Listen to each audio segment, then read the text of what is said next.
Después de una predicación en un retiro en el que estuve, se me acercó un hermano después de la prédica y me dice, pastor, tal vez no exista cosa más difícil que predicarle el evangelio a los creyentes, ¿no?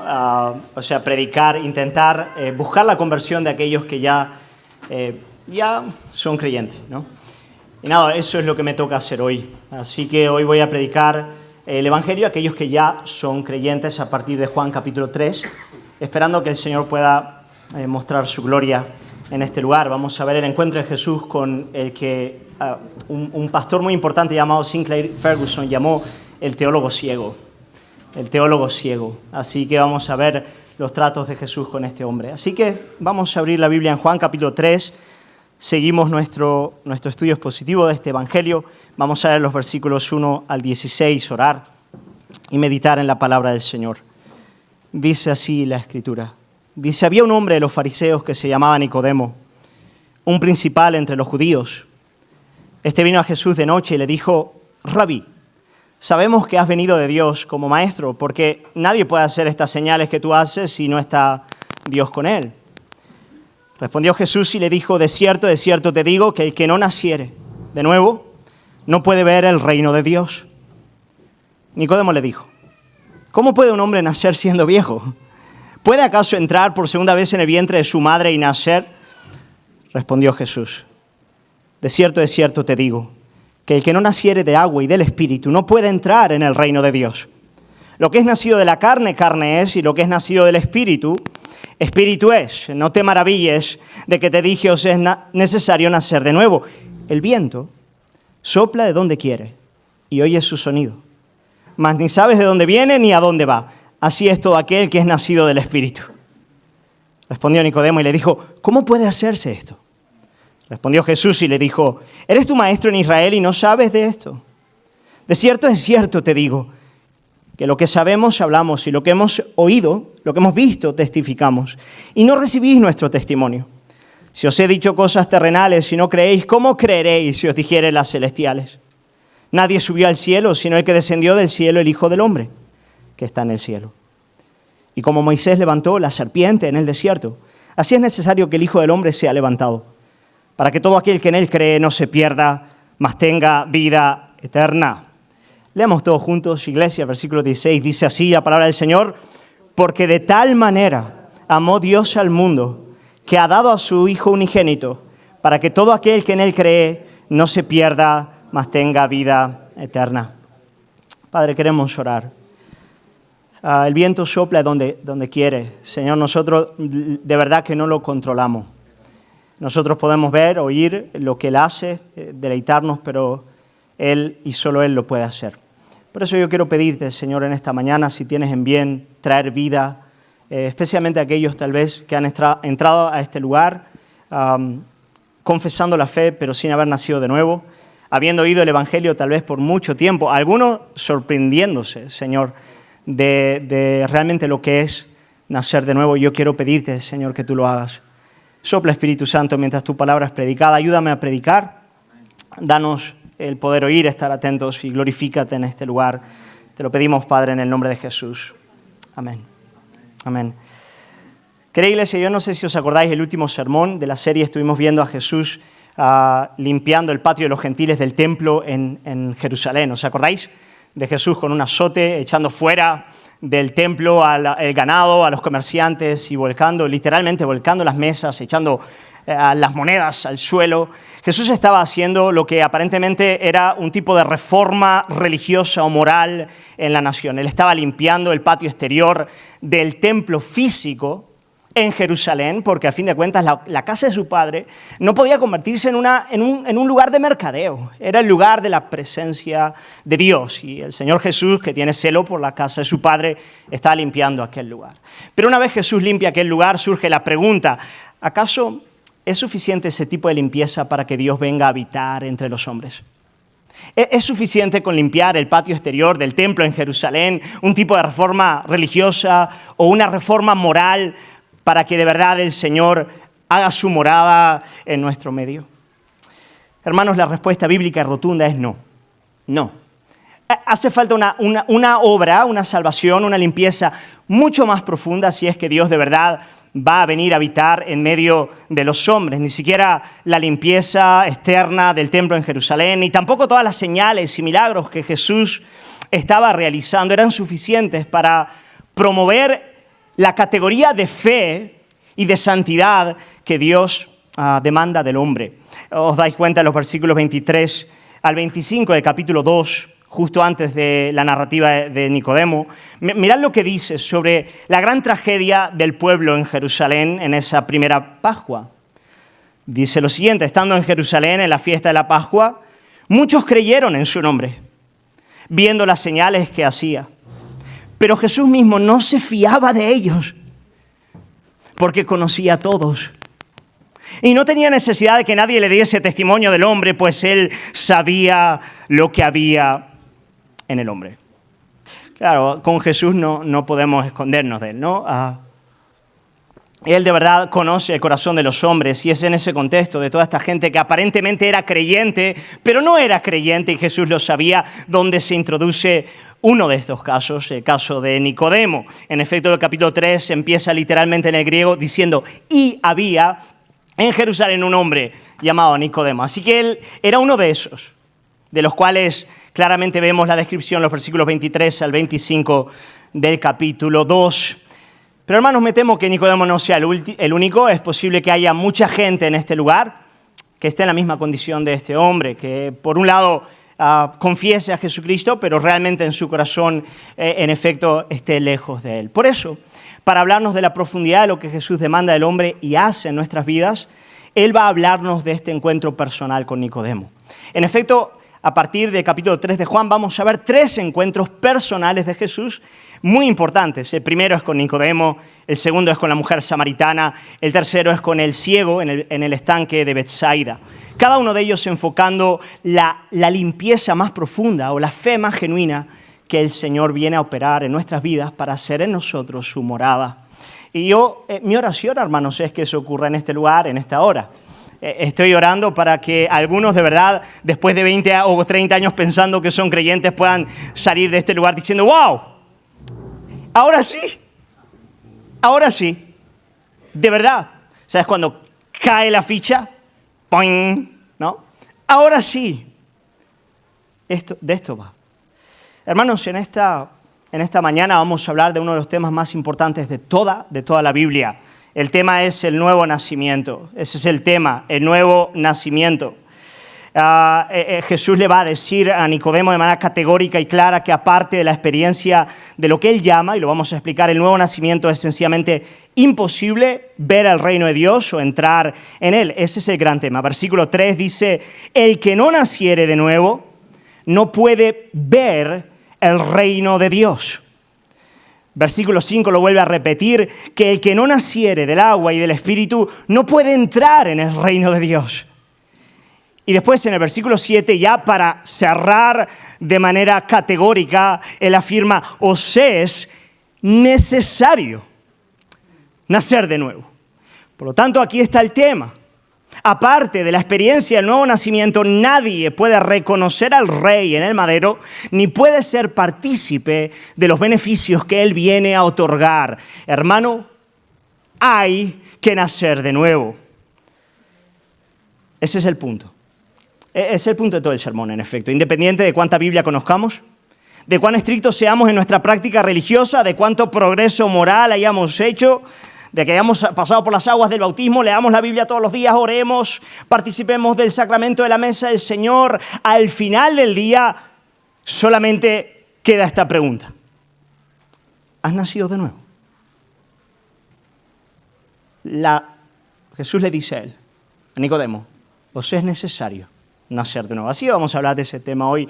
El sermón lo voy a dividir en 3 partes bien importantes. La primera parte, la necesidad de nacer de nuevo. ¿Por qué es necesario nacer de nuevo? La segunda es la naturaleza del nuevo nacimiento. ¿Qué es eso? ¿Qué ocurre en el nuevo nacimiento? Y la tercera y última es el modo en el que acontece. ¿De qué manera pues nacemos de nuevo? ¿De qué va? ¿Cómo ocurre eso? Así que en primer lugar, la necesidad de nuevo nacimiento. Vamos a empezar por ahí. Hermanos, al hablar de la necesidad del nuevo nacimiento, lo primero que me viene a la mente, y de verdad esta semana me vino con muy fuerza, era era el hecho de que Jesús escogiese precisamente a Nicodemo para enseñarnos acerca del tema del nuevo nacimiento. ¿Por qué Jesús escoge precisamente a Nicodemo para hablarnos de este tema tan importante? Mirad, el nuevo nacimiento, desde luego, es una necesidad universal. Jesús dice, el que no naciere de nuevo no va ni siquiera a ver el reino de Dios. Todos tienen que nacer de nuevo. Pero para enseñarnos acerca de este tema, por ejemplo, Jesús no elige a la mujer, a María Magdalena, de la cual él echó 7 demonios. Jesús no elige a Zaqueo, que era un político corrupto que se enriqueció a partir del robo, básicamente.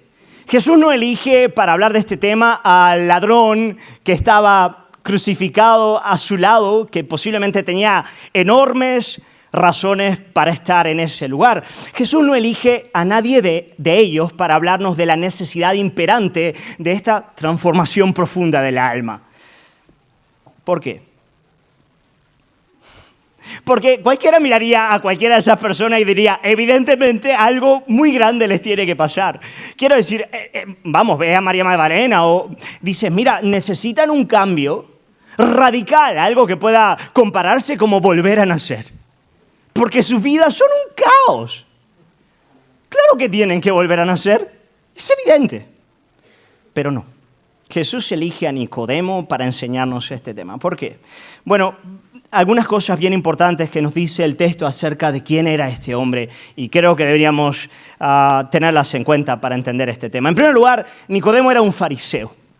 Eso es lo primero, lo vemos en el texto, había un hombre y lo primero que se nos dice de él es que era de los fariseos. Ahora, querida iglesia, aunque tenemos un concepto bastante negativo de los fariseos a partir de los evangelios, lo que tenemos que decir era que era la secta judía de aquel tiempo que más en serio se tomaba la Biblia y la práctica de la obediencia a la ley.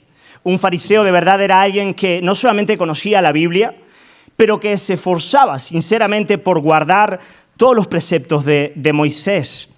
Claro, los fariseos creían que la promesa de la venida del Mesías estaba anclada a la obediencia, a los mandamientos de Dios. Tanto era así que si el Mesías estaba tardando en llegar, solo podía deberse a la rebelión del pueblo. Por lo tanto, ellos añadían tradición a la ley para intentar salvaguardarla y asegurarse de que se iba a cumplir. Y hermano, Nicodemo estaba entre estas personas que llevaban una vida impecable, una vida pulcra. Vamos, que si Nicodemo entrase por esta puerta sería el mejor de los cristianos en este lugar. Quiero decir, seguramente de Nicodemo se podría decir como Pablo antes de su conversión, que en cuanto a la ley, él era irreprensible. Ese era Nicodemo. Nicodemo era un fariseo. Vamos, que para no mirar feo a una mujer con deseos de lujuria, si ella venía caminando, él bajaba la mirada. Aunque eso implicase darse un golpe contra el poste que tenía delante. Pero él iba a guardar sus ojos para no pecar contra Dios. Era un hombre obediente a la ley de Dios. En segundo lugar, Nicodemo era un maestro, era un erudito de la Escritura. ¿Sabes? En el versículo 10, cuando Jesús le dice, tú eres maestro en Jerusalén, en el griego hay un artículo. Jesús le dice, tú eres el maestro en Jerusalén y no sabes de qué estoy hablando. Hermano, si Nicodemo fuese a predicar en una conferencia, él estaría en aquel grupito al que todos quieren saludar. Oh, ¿quién viene a predicar en la conferencia de misiones de la iglesia Luz a las Naciones este año? Nicodemo, hermano, ¡oh, qué pasada! Va a ser buenísimo. Nicodemo era ese hombre que, ¿sabes? Un erudito de aquel tiempo se conocía de memoria el Pentateuco, los Salmos y gran parte del resto de las porciones bíblicas de memoria. Este hombre era un erudito de las Escrituras y no era un sinvergüenza. Él conocía la Biblia de verdad, era alguien que se encajaría dentro de lo que hoy día podríamos llamar la ortodoxia. Un hombre, bíblico, que tenía en la mente la Biblia. Por lo tanto, no solamente era obediente a la ley, también se conocía la Biblia de manera impecable. En tercer lugar, Nicodemo era un hombre influyente, era un principal entre los judíos. Había un hombre de los fariseos que se llamaba Nicodemo, un principal entre los judíos. ¿Sabéis lo que significa eso? Que él era parte del Sanedrín. Hermanos, el Sanedrín era la institución de gobierno, tanto política como religiosa de Palestina de aquel tiempo. Para poder ingresar a ese grupo tenías que tener un carácter impecable, tenías que tener gran conocimiento bíblico, tenías que ser un hombre influyente, desde luego también tener los contactos correctos, eso como siempre, ¿no es verdad? Como en todas partes. Pero Nicodemo era ese hombre que tenía influencia sobre la nación, un hombre, un estadista, alguien humanamente hablando singular, notable, que había alcanzado lo más alto. Ese era Nicodemo. Pero además de todo eso, hermano, a ser alguien obediente a la ley, alguien que conocía la Escritura, alguien que era influyente, había algo muy extraordinario a él, y que es que él tenía un concepto parcial, pero correcto, de quién era Jesús. Hermano, Nicodemo viene a Jesús. Y no solamente viene a Jesús, pero lo hace de una manera sincera y educada. Educada. Si Nicodemo entrase a este lugar, lo haría seguramente con un corazón respetuoso, queriendo de alguna manera mantener las formas y mostrar un interés sincero por la persona de Jesús y su enseñanza. Hermanos, hay algunas verdades que vemos en el texto que él reconocía de Jesús que no podemos más que alabar y decir, bien, bien Nicodemo, bien. En primer lugar, Nicodemo reconoce que Jesús era un maestro que venía de parte de Dios. Rabí, sabemos que has venido de Dios como maestro, versículo 2. Amén. Bien, sí. Es un maestro que viene, por lo tanto, la enseñanza de Jesús no es falsa, él no es un falso profeta, él no está lleno de demonios, como le dirían otros fariseos más adelante, él no está loco, No, Nicodemo dice, mira, Jesús, yo sé que eres un maestro ortodoxo, yo sé que eres un maestro que enseña conforme a la verdad divina. Segundo lugar, Nicodemo reconoce que las señales que Jesús hace solo las puede hacer Dios. Solo las puede hacer alguien si Dios está con él. Y ahí también hay algo importante referente a esa persona. Muchos decían que Jesús hacía lo que hacía movido por Beelzebú, ¿no? El príncipe de los demonios. Pero Nicodemo no. Nicodemo le dice, Jesús, lo que tú haces, lo haces, solo la mano, el dedo de Dios puede hacer eso. Eso de sanar a los ciegos, de darle vista a los ciegos, de hacer que los sordos oigan, que los mudos hablen, levantar a los paralíticos, resucitar a los muertos. Claro, Jesús hacía un montón de milagros, mucho más de los que están aquí registrados. Hermanos, muchísimo. Y Nicodemo lo veía y era honesto y decía, mira, si Dios no está contigo, tú no puedes hacer esto. Tú eres un maestro que viene de Él. Tus milagros son milagros genuinos. Pero finalmente, lo más bello que Él le dice es, Jesús, Dios está contigo. Dios está contigo. No hay otra explicación. Le va a decir, mira, nadie puede hacer las señales que tú haces si Dios no está con él. Fijaos qué increíble. Eso es lo más grande, ¿no es verdad? El hecho de que Dios esté con alguien es la evidencia irrefutable de que Dios le es favorable. Y hermanos, es de cara a esta persona extraordinaria, a esta persona que obedecía la ley, a esta persona que conocía la Biblia, a esta persona que iba todo Santo Domingo a la iglesia, que leía la Biblia por las mañanas, que oraba religiosamente, que daba su diezmo. Es a esta persona que buscaba en todo lo posible ser una buena persona. Es a esta persona que tenía un concepto loable de la persona de Jesús, a quien Jesús mira a los ojos con mucho amor, porque es una de las es muy amoroso el trato de Jesús con este. El hombre le mira y le dice, hijo, te es necesario nacer de nuevo. Y eso es lo que yo quiero decirte en esta mañana. Que te es necesario nacer de nuevo.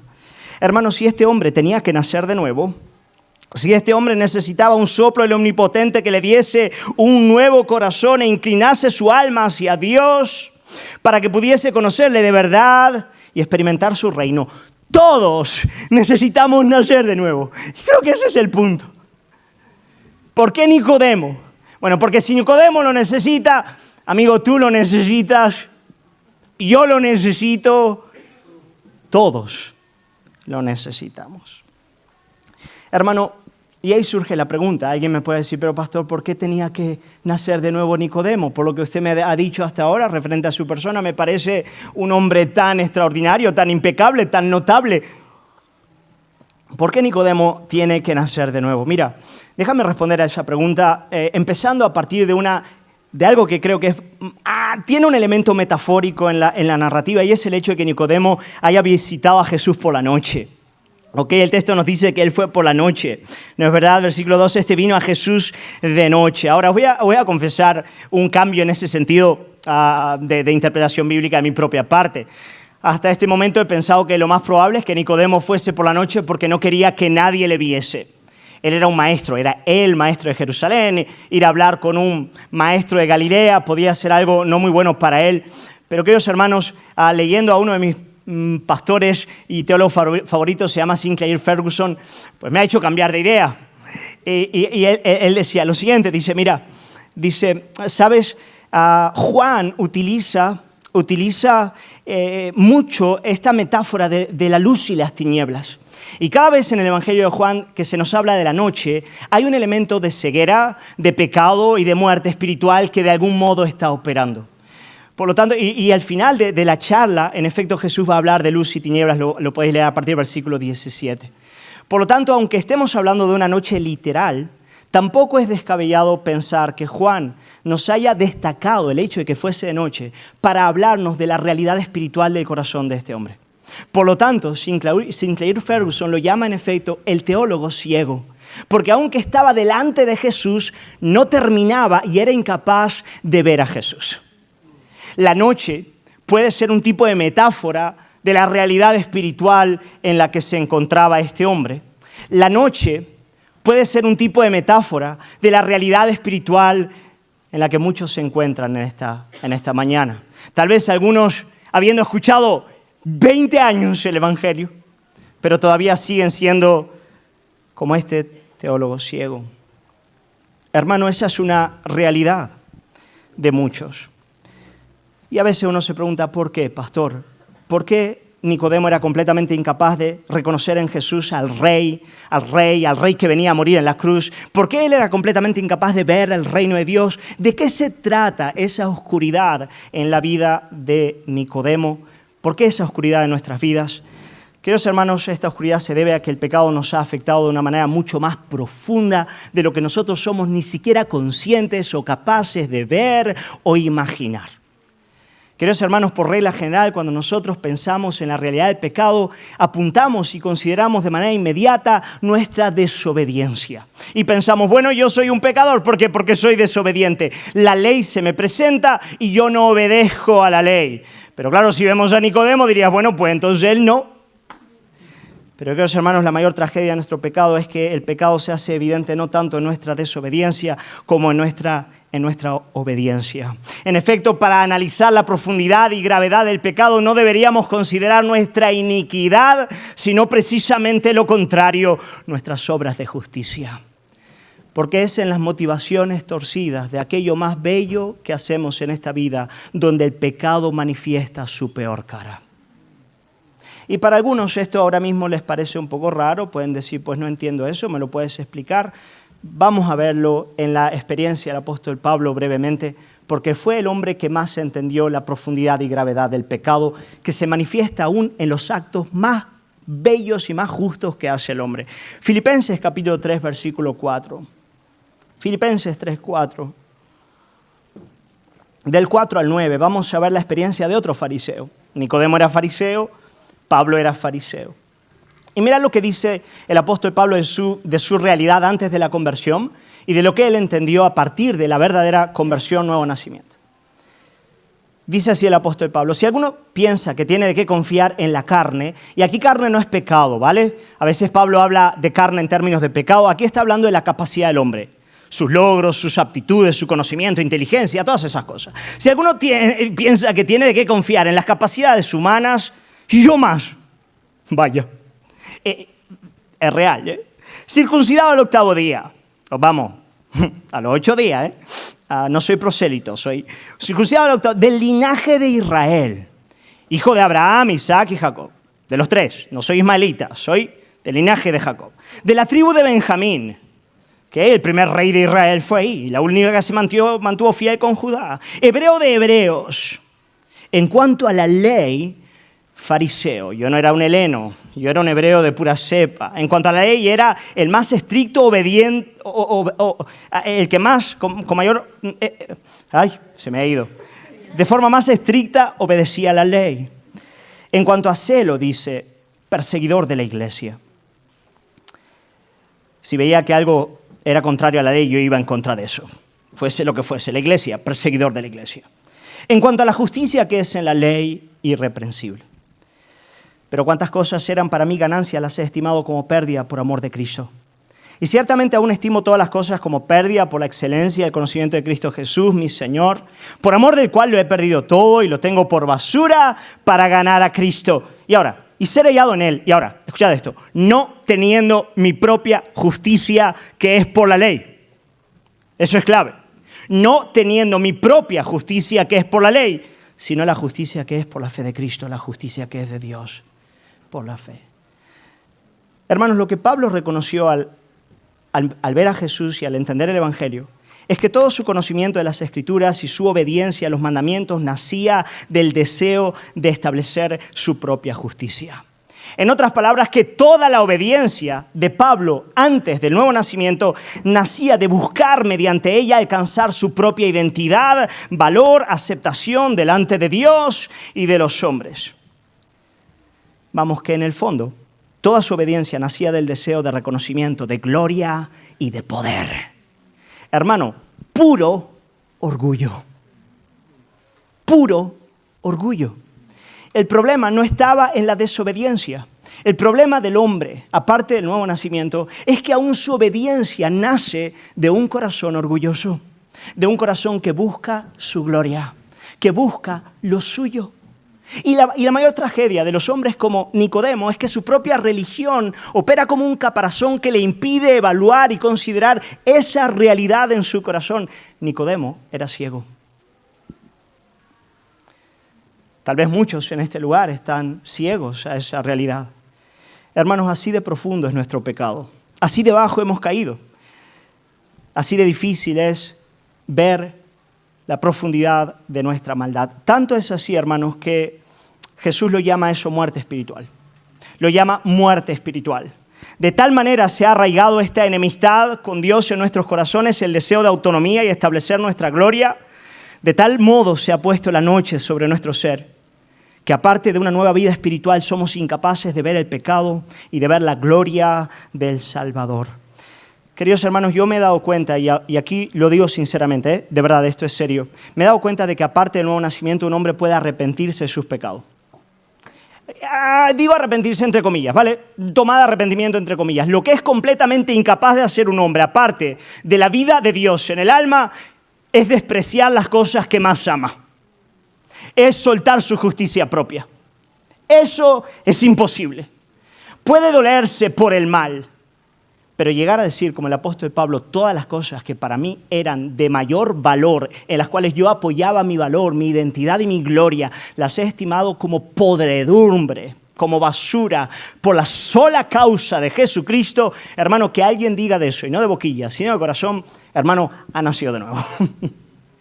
Solamente la vida de Dios en el alma puede hacer que alguien diga eso y lo diga de verdad. Y eso es lo que el nuevo nacimiento opera en nuestras vidas. Hermano, el problema de personas como Nicodemo, que de manera exterior obedecen a la ley de Dios, pero no son capaces de analizar esas motivaciones de justicia propia en su alma, es que aunque no lo verbalicen, en el fondo de sus corazones, de verdad, lo que dicen es lo siguiente: somos buenas personas.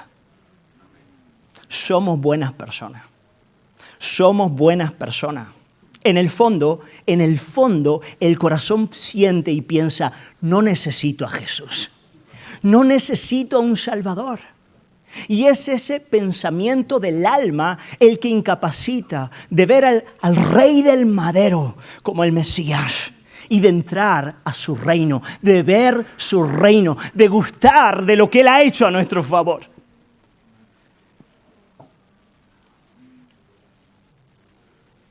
Hermano, más gente se ha ido al infierno por decir somos buenas personas que por el robo, el asesinato, la corrupción. Porque en efecto el robo, el asesinato y la corrupción tienen redención cuando la persona que en esa práctica vive reconoce soy un pecador y viene a Cristo. Pero aquel que dice soy buena persona se cierra las puertas al cielo. Y tal vez los que en mayor riesgo están de vivir esa realidad son aquellos como Nicodemo. Queridos hermanos, esto es peligroso. Tú te consideras una buena persona. Entonces tienes que nacer de nuevo. Si tú piensas que eres una buena persona, no has entendido nada, no te conoces, no tienes ni idea de tu corazón. No te has visto. No conoces al Rey. Estás muerto en tus delitos y pecados. Necesitas una nueva vida de lo alto. Necesitas ojos para ver, oídos para oír, un corazón que se despierte a las cosas de Dios. Eso es lo que necesitas. Querido hermano, necesitamos nacer de nuevo, amén. Porque nuestro corazón es un corazón corrupto, que aborrece al Señor, que está lejos de Él. Pero nos preguntamos entonces, ¿qué es nacer de nuevo? ¿Qué es? ¿Qué ocurre en el nuevo nacimiento? Versículo 3, Jesús le dice a Nicodemo, de cierto te digo, le va a decir que el que no naciere de nuevo no puede ver el reino de Dios. Aquí, querida iglesia, la palabrita nacer de nuevo, también puede significar o se puede traducir como nacer de lo alto. Cualquiera de las dos traducciones es buena. Nacer de nuevo o también nacer de lo alto. Si me preguntáis a mí cuál prefiero, en efecto prefiero la segunda, prefiero interpretar aquí Jesús le está diciendo a Nicodemo, tú necesitas nacer de lo alto. Por lo tanto, de buenas a primera, el nacer de nuevo implica el recibir una nueva vida de parte de Dios. Es como nacer, ¿no? Cuando naces recibes una vitalidad, una vida. Bueno, hay una vida que viene de Dios e irrumpe en el alma, un nuevo principio de vida, una transformación radical del corazón, que nos permite ver el reino de Dios, entender las cosas de lo alto. Hermano, yo me acuerdo en mi propia vida, el tiempo en el que el Señor, bueno, yo entendía el Evangelio, leía la Biblia, pero cuando empecé de verdad a amar la Biblia, cuando empecé de verdad a amar el orar, cuando empecé de verdad a amar escuchar sermones. Eso ya es un milagro a toda regla, ¿no es cierto? Cuando tú escuchas un sermón y dices, ¡hey! Me está interesando. Has nacido de nuevo. De repente el concepto del pecado que antes, tú escuchabas de eso, ¿sabes? Pero de repente te duele. ¡Wow! Algo ha pasado. Empiezas a verlo, a gustar esa realidad. Te hablaban del amor de Cristo y bien, conceptualmente fantástico, pero de repente un día empezaste a llorar de cara a esa realidad y empezaste a decir, wow, Jesús me ama. A mí, Él murió por mí. Yo lo siento, yo lo conozco en mi corazón. Has nacido de nuevo. El nuevo nacimiento, queridos hermanos, es una transformación profunda, una vida de Dios que viene en el alma y nos capacita a entender las cosas que de Él vienen. Eso es básicamente el nuevo nacimiento. Jesús se lo dijo a Nicodemo, pensando que Nicodemo debería entender la necesidad de este cambio espiritual en la vida del hombre pecador, pero desde luego Nicodemo no lo entendía. Y así se lo deja saber en el versículo 4, cuando le dice, ¿cómo puede un hombre nacer siendo viejo? ¿Puede acaso entrar por segunda vez en el vientre de su madre y nacer? Claro, hermanos, aquí esta respuesta de Nicodemo es... desde luego no estaba entendiendo lo que Jesús estaba diciendo, pero la respuesta de Nicodemo se puede interpretar a partir de dos posibilidades. La primera es no tengo ni idea de lo que estás haciendo y te hablo en términos literales para ser irónico contigo. ¿Acaso puede entrar de nuevo un hombre viejo en la panza, en el vientre de su madre y volver a nacer? Ambos sabemos que eso es ridículo. Por lo tanto, puede haber ironía en las palabras de Nicodemo en esta respuesta, pero también puede ser que Nicodemo estuviese empezando a entender que Jesús le hablaba de un cambio muy radical, de algo como que cambia la identidad de la persona, que te cambia de manera muy, muy grande y muy profunda. Y que con este modo literalista de hablar, Nicodemo sencillamente le esté diciendo a Jesús, eso es imposible. O sea, nadie puede cambiar su identidad, nadie puede cambiar sus costumbres más arraigadas, sus pensamientos más íntimos, los deseos que ha ido adquiriendo desde su infancia. Es imposible regredir y volver a empezar. Tal vez Nicodemo le esté mostrando ese tipo de incredulidad de que un cambio tan profundo esté ocurriendo. Y yo he hablado con personas sobre el Evangelio y algunos me han dicho, yo es que ya estoy muy viejo para eso. Yo estoy muy viejo ya para eso. Ese tipo de cosas, ese tipo de religión. Yo ya con mis costumbres, yo ya con mi vida, y me va a hablar a mí de cambiar de ese modo. Tal vez Nicodemo esté mostrando ese cierto escepticismo sobre un cambio tan profundo en la vida de una persona. Ese viejo no cambia más, ¿no es verdad? ¿Cómo va a cambiar? Ya tantos años en el vicio, tantos años ya con ese carácter. Imposible que cambie a esta altura. Bueno, Jesús entonces le va a dar una explicación un poco más detallada a Nicodemo de qué es el nuevo nacimiento, ¿ok?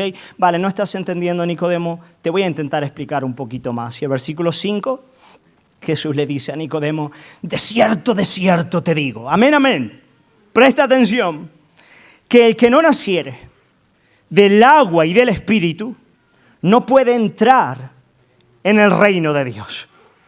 El que no naciere del agua y del Espíritu no puede entrar en el reino de Dios. Hermanos, este es el versículo más controversial de todos los que hemos leído. Hay muchas interpretaciones de él, pero yo quiero deciros lo que a mí me parece más correcto. Yo considero que cuando Jesús habla aquí de agua y espíritu no está hablando de dos cosas distintas, creo que está hablando de una misma realidad.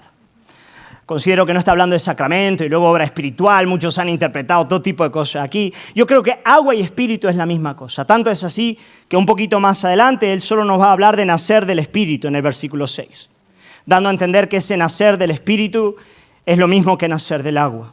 Y hermanos, esto no es descabellado, porque en el Antiguo Testamento una de las metáforas para hablar de la obra del Espíritu Santo de Dios es el agua. Porque el agua en el desierto, en las zonas desérticas, ya representa la vida misma. O sea, en el desierto sin agua estás muerto.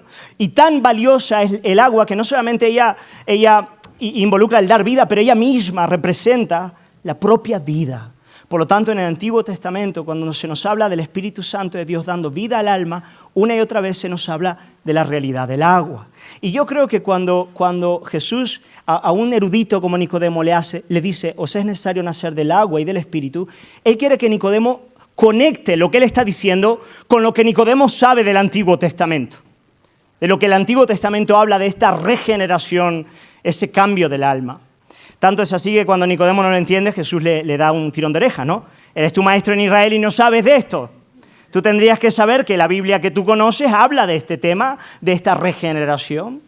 Hermanos, yo creo, y aquí hay un elemento de, tomarlo como no algo dogmático, pero creo que Jesús tenía un texto en mente, que es Ezequiel capítulo 36, versículos 25 al 27, donde Jesús va a conectar esta metáfora del agua con la obra del Espíritu Santo cambiando el corazón. Ezequiel 36, 25 al 27. Yo creo que ese texto tenía que estar en la mente de Nicodemo. ¿Cómo no? Mira lo que dice. Llegaría el día, la era mesiánica, donde esto iba a ocurrir. Dice, esparciré sobre vosotros agua limpia y seréis limpiados de todas vuestras inmundicias. Agua, ¿lo veis? Y de todos vuestros ídolos os limpiaré. Y ahora os daré corazón nuevo y pondré espíritu nuevo dentro de vosotros. Y quitaré de vuestra carne el corazón de piedra y os daré un corazón de carne y pondré dentro de vosotros mi espíritu. Ahí los tenéis, el agua y el espíritu están operando ahí. Y pondré dentro de vosotros mi espíritu y haré que andéis en mis estatutos y guardéis mis preceptos y os pongáis por obra. Aquí lo tenéis. Jesús no está diciendo nada nuevo. Jesús está diciendo algo que un fariseo tenía que entender. Tenía que entender que aparte de un cambio en la naturaleza humana no hay nada que hacer. La propia historia del pueblo de Israel es una elocuente narrativa de la bancarrota espiritual del hombre sin Dios. Aquellos que fueron más favorecidos por Dios fueron los que más bajo cayeron.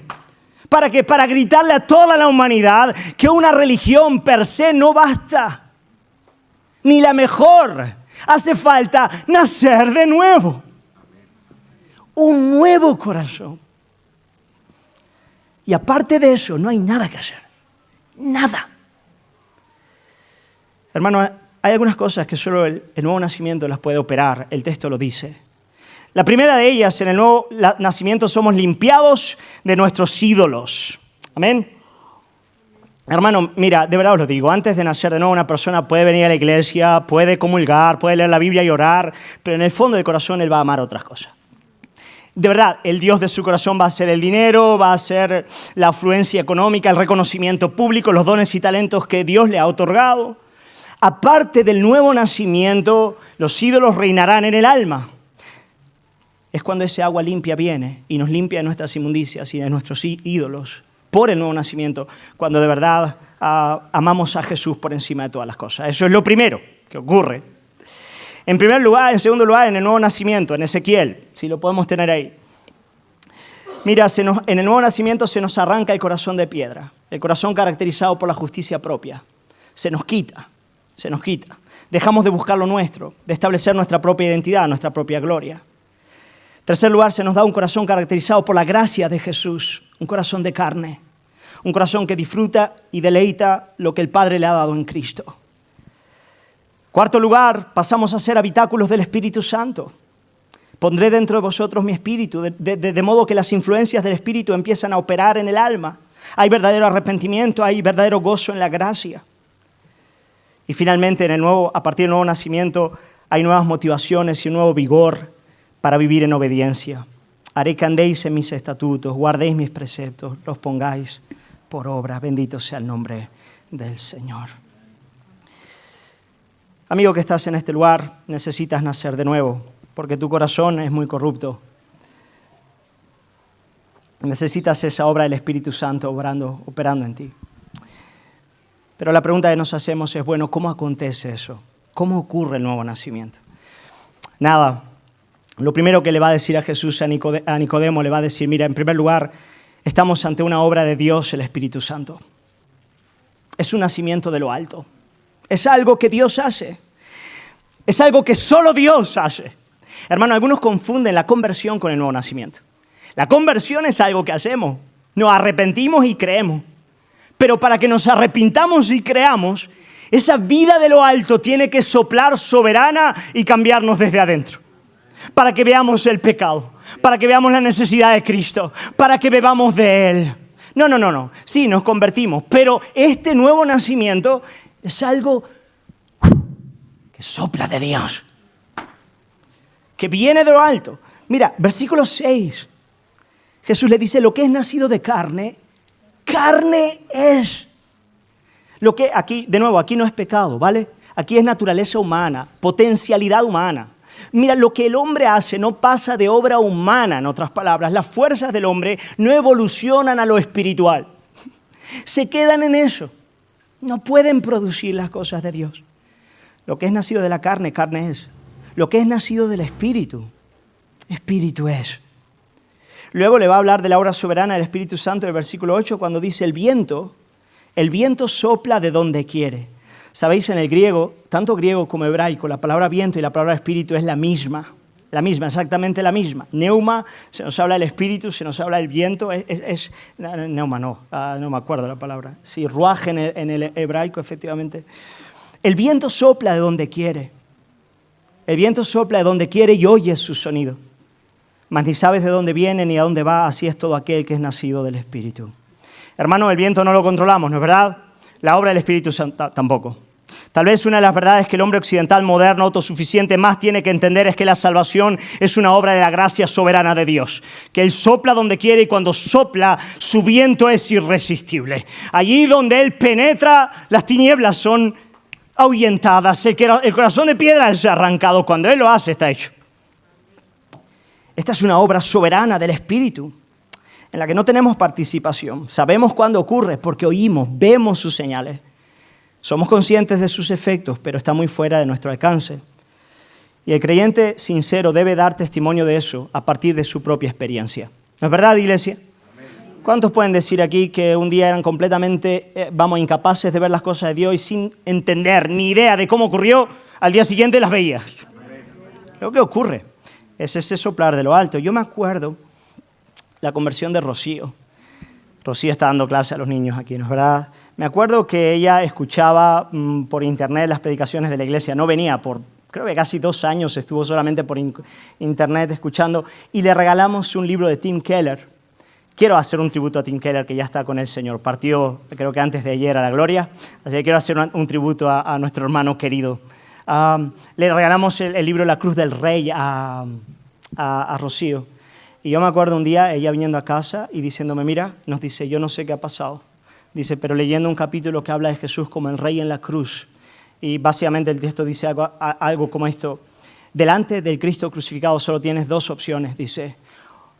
O lo abrazas como tu Salvador o lo rechazas de manera categórica. Lo dice mejor, pero bueno, la idea es esa. O sea, no tienes otra opción delante de Cristo. Lo abrazas como tu Salvador o lo rechazas. Y dice, en ese momento caí de rodillas llorando diciendo, tú eres mi Salvador, tú eres mi Rey. ¿Cómo ocurrió eso, hermano? El viento sopla donde quiere. Donde quiere, y cuando quiere, y donde quiere, Él hace la obra. Amén. Pero queridos hermanos, a esta acción soberana del Espíritu Santo de Dios, Nicodemo no se queda del todo conforme con la respuesta de Jesús. Nicodemo le sigue preguntando y le dice lo siguiente, le dice en el versículo 9, le dice, ¿cómo puede hacerse esto? ¿Cómo puede ocurrir? Dime más, Jesús, está bien. ¿Es algo que solo tú puedes hacer? Vale, acepto eso. Mírame, en serio, bancarrota, aquí estoy. Pero dime dónde ocurre, por lo menos. Dime algo. Vale, acepto. Me has dicho que en mí nada. Sí, nada. Ok, bien, estoy en paz con eso. ¿Pero cómo? Jesús le dice, mira, desde luego, Nicodemo, con tu propia capacidad no vas a entenderlo, pero te voy a mostrar el lugar donde eso acontece. Te voy a mostrar el lugar donde la gente nace de nuevo. Y para mostrarle el lugar donde la gente nace de nuevo, Jesús lleva a Nicodemo a una narrativa de las más conocidas del Pentateuco. Cuando el pueblo de Israel estaba en el desierto, y a causa de su pecado y de su murmuración, Dios envía un montón de serpientes para picar al pueblo. Y el veneno de las serpientes estaba matando a la nación de Israel, tal y como el pecado mata a los hombres hasta el día de hoy. ¿No es verdad? La murmuración, el veneno, la misma cosa. Y cuando el pueblo estaba muriendo, claman a Moisés, le dicen, por favor, haz algo para que seamos, ora al Señor, haz algo. Moisés ora, clama al Señor por el pueblo, y el Señor le dice a Moisés, Yahweh le dice, mira, levanta en el desierto un asta con una serpiente de bronce. Y dice, todo aquel que mirare a la serpiente en el asta de bronce será sano. Qué descabellado. ¿Qué sentido tiene eso? Una serpiente, la serpiente es lo que les estaba picando. La serpiente en toda la Escritura es un símbolo de pecado, de Satanás, de infierno, de ira, de muerte, de maldición. Era el mal que tenían.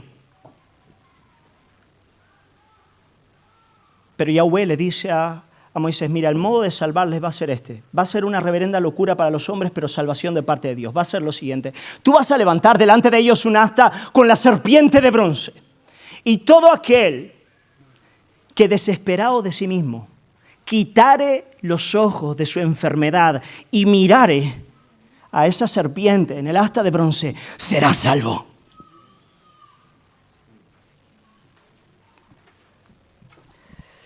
Pues nada, Moisés lo hizo. Moisés no tenía ni idea de lo que estaba haciendo, o por lo menos de manera parcial, tal vez en sombra entendía lo que estaba haciendo, pero no en la plenitud. Queridos hermanos, aquella serpiente en el asta representaba a Cristo muriendo en el madero. Jesucristo cuando muere en la cruz, Él se hace maldito por nosotros. Todo el pecado, la maldición, el infierno y la muerte de los hombres, no solamente manifestada en su desobediencia, pero principalmente en sus obras de inmundicia, en su justicia propia, estaban muriendo en aquel lugar. Todo lo que Dios piensa respecto a lo que tú haces, en obediencia y desobediencia, están en aquel lugar. Y los tienes que ver en aquel lugar. Tienes que desesperar de ti mismo para mirar a Jesús y confiar en Él. Martín Lutero dice, mientras el hombre piensa que puede hacer una contribución a su salvación, por pequeña que sea, permanece confiado en su persona y no desespera de sí mismo ni es humilde delante de Dios. No. Ese hombre planifica para sí una posición, una ocasión, un trabajo que le traerá la salvación final y ciertamente no lo hará. Una de las frases más bellas que he leído de todo teólogo en todos los tiempos, hasta el presente en mi vida, es una de William Temple, puritano, que dice, lo único nuestro con que contribuimos a nuestra salvación es el pecado que la hizo necesaria.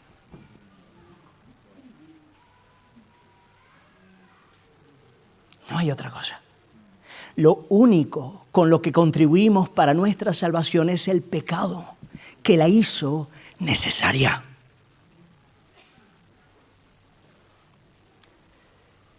Hermano, cuando el hombre, desesperado de sí mismo, en una conciencia real de la profundidad y gravedad de su pecado, quita los ojos de sí y los pone en el solo madero de Cristo, es salvo. La vida de Dios irrumpe en el alma, el perdón de pecados, las puertas del reino se abren, vemos las cosas del cielo, bebemos de Él, le conocemos de verdad. Porque de tal manera amó Dios al mundo, que ha dado a su Hijo unigénito, para que todo aquel que en Él cree no se pierda, mas tenga vida eterna. Él es la única esperanza del hombre. Y ese es el glorioso mensaje del Evangelio. Pero tal vez hayan aquí muchos como Nicodemo todavía. Yo quiero animarte a mirar a Jesús. Yo quiero animarte a poner tus ojos en Él. Termino con una narrativa que ya he contado otras veces, pero tal vez algunos de los que estáis aquí todavía no la habéis escuchado. Uno de los mayores predicadores del siglo XIX se llamaba Spurgeon. Miles y miles vinieron a Cristo a través de él. Él escuchó el Evangelio desde pequeño, pero cuando tenía 15 años de edad, llegó el domingo, él quería ir a la iglesia, a su iglesia, pero hubo una nevada muy fuerte y no pudo llegar al local de su iglesia. Y tuvo que quedarse, tuvo que ir a una iglesia metodista, que es a la que logró llegar por la nieve. Cuando entró a aquella iglesia no había más de 10 personas en aquel lugar. Él tenía 15 añitos de edad, había escuchado el Evangelio muchas veces y se sentó en el fondo, aunque desde luego no pudo pasar desapercibido con tan poca gente allí. El asunto es que ni siquiera el pastor de la congregación metodista logró llegar en aquel domingo. Por lo tanto, había un hombre delgado y alto que apenas había estudiado. Era un zapatero. Y se puso delante de la gente para predicar. Y francamente dice Spurgeon que lo hizo francamente mal. O sea, mal, pero extraordinariamente bien. Quiero decir, lo único que hizo es leer el texto bíblico y luego gritarle a la gente que viniera Jesús. No está mal, ¿eh? No está mal.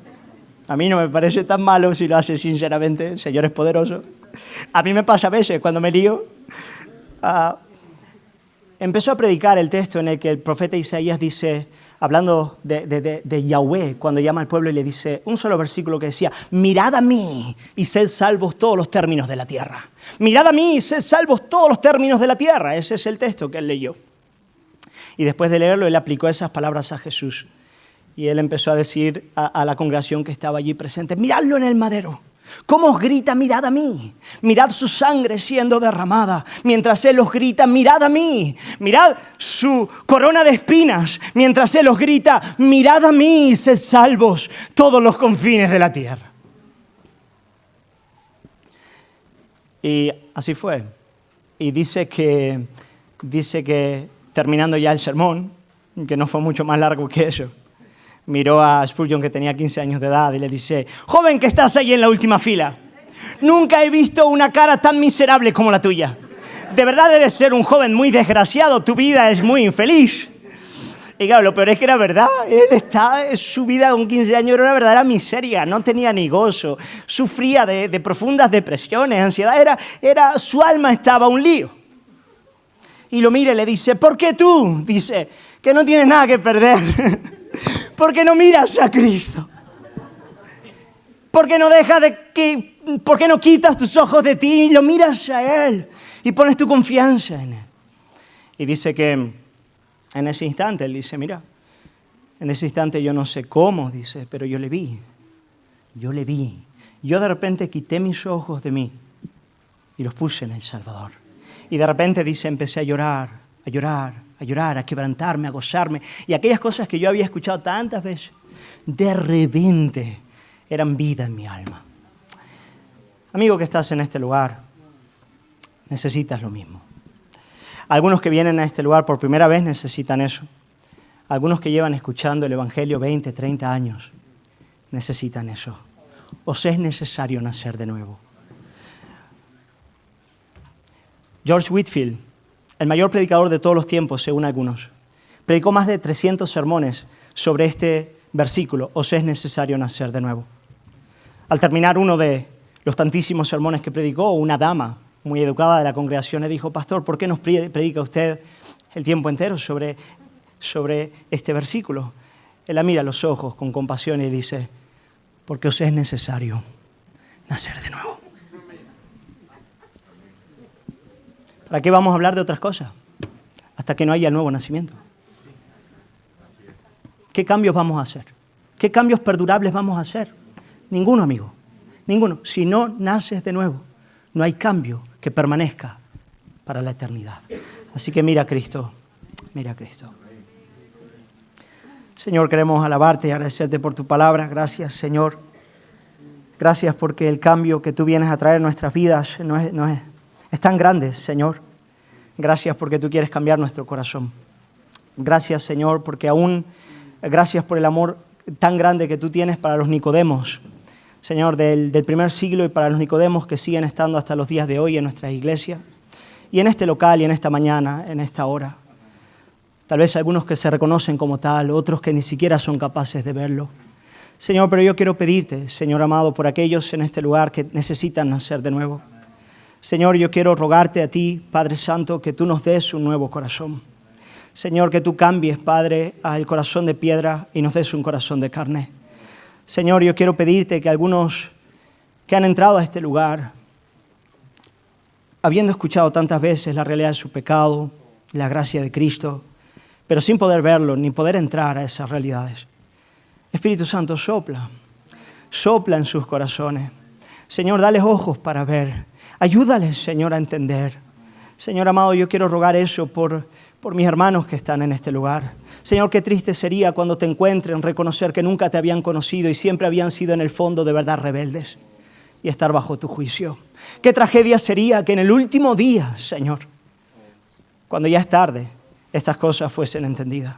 Señor, yo quiero pedirte que hoy, que aún es día de salvación, hoy que aún es día de cielos abiertos, donde tu gracia todavía se mantiene sobre esta tierra, que tú atraigas a ti a muchos que están en este lugar y que salves a los creyentes. Señor, convierte a aquellos, Señor, que están en este lugar. Queremos orar por nuestros hijos, Padre. Quiero orar por los niños que están ahora en la escuela dominical, que tú haces ese milagro, Señor amado, de gracia en la vida de cada uno de ellos también, Padre. Y, Señor, aquellos que en tu misericordia hayamos nacido de lo alto, solamente podemos darte gracias. Solamente podemos, Señor, alabar y exaltar tu santo nombre.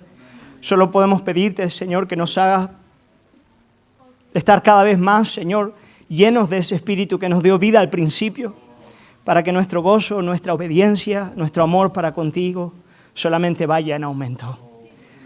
Señor, gracias por tu palabra, ella es preciosa. Aplícala con poder en medio de tu iglesia. Te lo pedimos en el nombre de Jesús, Padre. Amén.